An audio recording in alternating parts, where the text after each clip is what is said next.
Israel फिलिस्तीनी संघर्ष ऐतिहासिक फिलिस्तीन की भूमि के आसपास केंद्रित एक गहरा और जटिल संघर्ष है। इसकी जड़ें 19वीं सदी के अंत में खोजी जा सकती हैं, जब फिलिस्तीन में एक यहूदी मातृभूमि की वकालत करते हुए ज़ायोनी आंदोलन उभरा।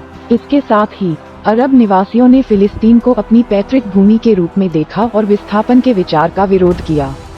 दशकों से धार्मिक, राजनीतिक और क्षेत्रीय मुद्दों से जुड़े आख्यानों के इस टकराव ने बहुआयामी संघर्ष को जन्म दिया है। संघर्ष के ऐतिहासिक संदर्भ में प्रमुख घटनाओं में 1917 की बाल्फोर घोषणा शामिल है, जहां ब्रिटिश सरकार ने फिलिस्तीन में यहूदी लोगों के लिए राष्ट्रीय घर के लिए समर्थन व्यक्त किया था।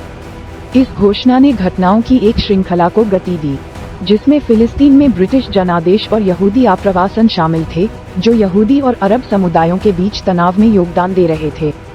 द्वितीय विश्व युद्ध और नरसंहार के बाद यहूदी मातृभूमि के प्रति वैश्विक सहानुभूति बढ़ गई, जिसकी परिणति 1947 की संयुक्त राष्ट्र विभाजन योजना में हुई, जिसमें फिलिस्तीन को यहूदी और अरब राज्यों में विभाजित करने का प्रस्ताव रखा गया।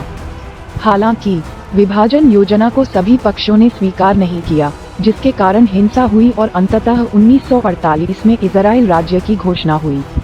इसके बाद इजराइल और पड़ोसी अरब राज्यों के बीच युद्ध हुआ, जिसके परिणामस्वरूप विस्थापन, शरणार्थी संकट और गहरा गया शत्रुता। 1967 के 6 दिवसीय युद्ध और कई विद्रोहों सहित बाद के संघर्षों ने विवाद को और अधिक तीव्र कर दिया, जिससे वेस्ट बैंक, गाजा पट्टी और पूर्वी यरूशलेम पर इजराइल का कब्जा हो गया।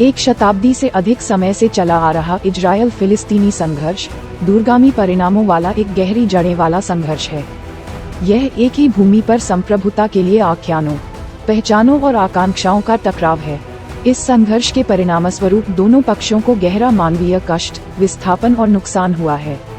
एक उचित और स्थायी समाधान प्राप्त करना एक कठिन चुनौती है, जिसके लिए ऐतिहासिक शिकायतों और वर्तमान वास्तविकताओं की जटिलता को समझने की प्रतिबद्धता की आवश्यकता है।